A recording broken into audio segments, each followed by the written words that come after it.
বিসমিল্লাহির রহমানির রহিম। আসসালামু আলাইকুম এভরিওয়ান। জুয়েল চ্যানেলের পক্ষ থেকে আপনাদেরকে আবারও অভিনন্দন ও শুভেচ্ছা।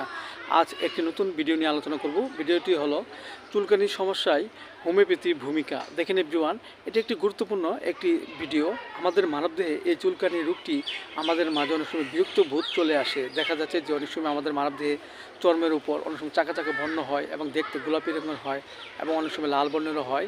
প্রচুর চুলকায়, ব্যথা করে। তখন আমাদের কাছে মনে হয় আমাদের আমবাত কিংবা অ্যালার্জি কিংবা চুলকানির রোগটি হয়েছে। সক্রিয়ন এই রোগটি হওয়ার কারণ হলো আমাদের মাঝে যদি রক্তে কোনো ত্রুটি থাকে কিংবা আমরা যদি প্রচুর পরিমাণে যেগুলো খাবার খেলে আমাদের চুলকানি হয়, পুঁটি মাছ, চিংড়ি মাছ ইত্যাদি খাবার খেলেও আমাদের মাঝে এই চুলকানি রোগটি হতে পারে। সেভরিওয়ান, এই রোগটি আমাদের মাঝে হলে আমরা হোমিওপ্যাথি যে ভূমিকা গ্রহণ করতে পারি, যেমন দেখা যাচ্ছে যে এই রোগ আক্রান্ত ব্যক্তিটির পূর্বে চুলকানি হয়েছে কিন্তু বর্তমান নেই, কিন্তু কিছুদিন পর আবার আমাদের দেহে দেখা দিয়েছে চুলকানি, প্রচুর ব্যথা করে, জলে।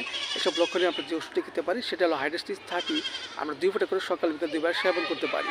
আবার দেখা যাচ্ছে যে এই রোগ আক্রান্ত ব্যক্তিটি যদি শীতকাতর হয় এবং শরীরে যদি কিছু চাকা চাকা বর্ণ হয় এবং প্রচুর জলে ব্যথা করে এবং পানি পিপাসা থাকে, এইসব লক্ষণে আমরা যে ওষুধটি খেতে পারি সেটা হলো আর্সেনিক অ্যালবাম 30। আমরা 2 ফোঁটা করে সকাল বিকাল 2 বার সেবন করতে পারি। পাশাপাশি আমরা একটি হোমিওপ্যাথি বায়োকেমিক বড়ি ফেরাম্পস 4টি বড়ি দিয়ে আমরা হালকা গরম পানি সহ সকাল বিকাল 2 বার সেবন করতে পারি। এতে করে আমাদের মাঝে সুস্থবোধতা ফিরে আসবে। এবং পাশাপাশি আমরা একটি নিয়ম মেনে চলবো, যেগুলো খাবার খেলে আমাদের চুলকানি হয়, যেমন পুঁটি মাছ, চিংড়ি মাছ, গরুর গোশত ইত্যাদি খাবার আমরা ওষুধ চলাকালীন অবস্থায় পরিহার করবো। এতে করে আমাদের মাঝে যে চুলকানির যে সমস্যা সেটা আস্তে আস্তে দূর হয়ে যাবে এবং আমাদের মাঝে সুস্থবোধতা ফিরে আসবে। এভরিওয়ান, ভিডিওটি ভালো লাগবে অবশ্যই আপনারা লাইক দিবেন, সাবস্ক্রাইব করবেন এবং আমার এই ভিডিওটি সবাই শেয়ার করে দেবেন। সবাই ভালো থাকেন। Thank you so much.